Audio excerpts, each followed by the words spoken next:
രണ്ടാമത്തെ definition EMF electromotive force. എന്താണ് ഒരു സെല്ലിൻ്റെ EMF? സാധാരണഗതിയിൽ നമ്മളൊരു സെല്ല് ഒരു സർക്യൂട്ടിൽ കണക്ട് ചെയ്ത് കഴിഞ്ഞാൽ, ഒരു ക്ലോസ്ഡ് സർക്യൂട്ടിൽ കണക്ട് ചെയ്ത് കഴിഞ്ഞാൽ ആ സെല്ലിൽ നിന്ന് കുറച്ച് കറണ്ട് പുറത്തേക്ക് ഒഴുകും. ആ സർക്യൂട്ടിൽ ഏതെങ്കിലും തരത്തിലുള്ള ഒരു ഇലക്ട്രോണിക് ഗാഡ്ഗറ്റ്സ് കൊടുത്തിട്ടുണ്ടെങ്കിൽ തീർച്ചയായും ആ ഇലക്ട്രോണിക് ഗാഡ്ഗറ്റ് വർക്ക് ചെയ്യുന്നതിന് വേണ്ടി കുറച്ച് കറണ്ട് ആ സെല്ലിൽ നിന്ന് വിഡ്രോ ചെയ്യും.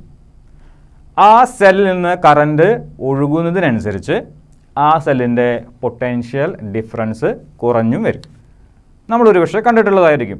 കുറേ നാളുകൾക്ക് ശേഷം നമ്മളൊരു ബാറ്ററി എടുത്ത് പരിശോധിച്ച് കഴിഞ്ഞാൽ, ഒരു പുതിയൊരു ബാറ്ററി നമ്മൾ ഏതെങ്കിലും ഒരു ഇലക്ട്രോണിക് ഗാഡ്ഗറ്റിലിട്ടു, കുറച്ച് നാളുകൾക്ക് ശേഷം നമ്മൾ ആ ബാറ്ററി എടുത്ത് പരിശോധിച്ച് കഴിഞ്ഞാൽ ആ ഒരു ടെർമിനൽ പൊട്ടൻഷ്യൽ ഡിഫറൻസ്, അതായത് അതിൻ്റെ പോസിറ്റീവ് ടെർമിനലും നെഗറ്റീവ് ടെർമിനലും തമ്മിലുള്ള ഒരു പൊട്ടൻഷ്യൽ ഡിഫറൻസ് നമ്മൾ മെഷർ ചെയ്ത് കഴിഞ്ഞാൽ അത് തീരെ കുറവായിരിക്കും. ഒരു 1.5 വോൾട്ടുള്ള ഒരു ബാറ്ററി കുറച്ച് നാളുകൾക്ക് ശേഷം നമ്മൾ അതിൻ്റെ പൊട്ടൻഷ്യൽ ഡിഫറൻസ് മെഷർ ചെയ്ത് കഴിഞ്ഞാൽ 1.5 വോൾട്ടിനേക്കാൾ കുറവായിരിക്കും. ഒരു പക്ഷേ 1 വോൾട്ട് ആയിരിക്കും, അതല്ലെങ്കിൽ 0.5 വോൾട്ട് ആയിരിക്കും. അതിന് കാരണം അതിൽ നിന്ന് കണ്ടിന്യൂസ് ആയിട്ട് ഇലക്ട്രിക് കറണ്ട് പുറത്തേക്ക് ഒഴുകുന്നത് കൊണ്ടാണ്.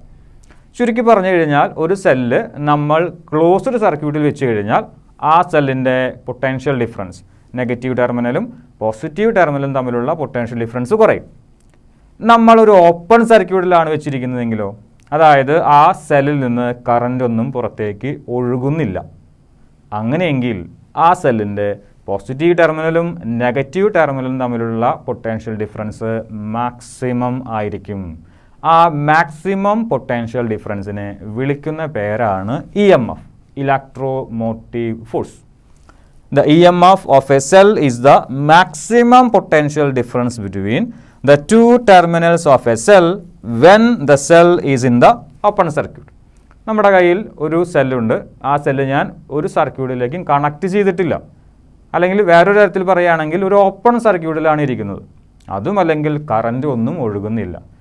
ഇങ്ങനെയുള്ള അവസ്ഥയിൽ ആ സെല്ലിൻ്റെ പോസിറ്റീവ് ടെർമിനലും നെഗറ്റീവ് ടെർമിനലും തമ്മിലുള്ള മാക്സിമം പൊട്ടൻഷ്യൽ ഡിഫറൻസിനെ വിളിക്കുന്ന പേരാണ് ആ സെല്ലിൻ്റെ തന്നെ EMF. മറ്റൊരു ഡെഫിനേഷനും കൂടി ഉണ്ട്. EMF വർക്ക് ഡണ്ണുമായിട്ട് റിലേറ്റഡ് ആണ്.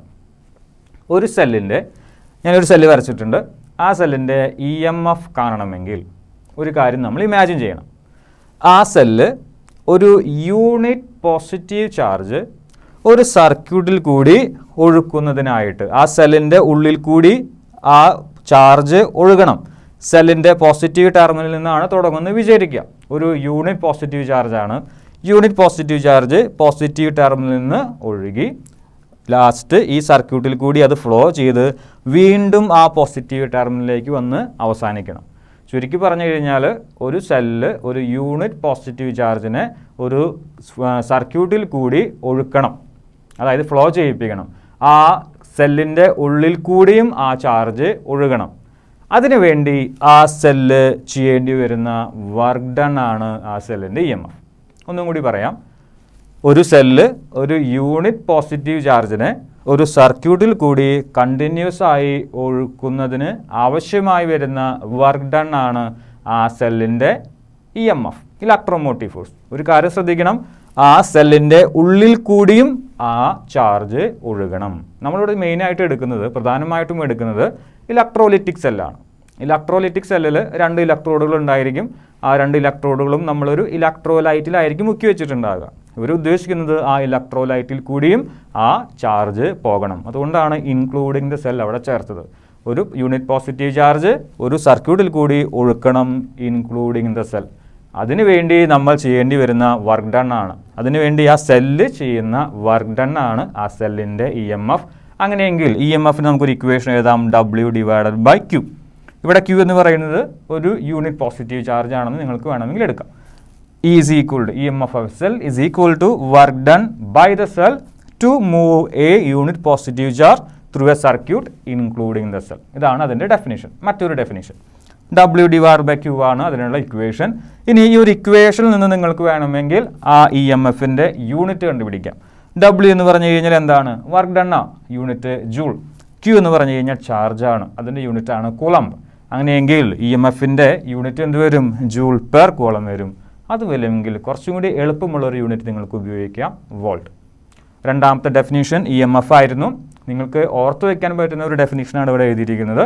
It is the maximum potential difference between the two terminals of A cell when the cell is in open circuit. അല്ലെങ്കിൽ ഒരു സെല്ല് ഒരു യൂണിറ്റ് പോസിറ്റീവ് ചാർജിനെ സർക്യൂട്ടിൻ്റെ ഉള്ളിൽ കൂടിയും അതേപോലെ തന്നെ ഇൻക്ലൂഡിങ് ദ സെല്ലിൽ കൂടിയും മൂവ് ചെയ്യുന്നതിന് വേണ്ടി ചെയ്യുന്ന വർക്ക് ഡൺ ആണ് E is equal to W divided by Q. 2 യൂണിറ്റുകളുണ്ട്. ഒന്നുകിൽ നിങ്ങൾക്ക് ജൂൾ പെർ കൂളോം ഉപയോഗിക്കാം, അതുമല്ലെങ്കിൽ വോൾട്ട് ഉപയോഗിക്കാം. സാധാരണഗതിയിൽ നമ്മൾ വോൾട്ടാണ് കോമൺ ആയി ഉപയോഗിക്കുക.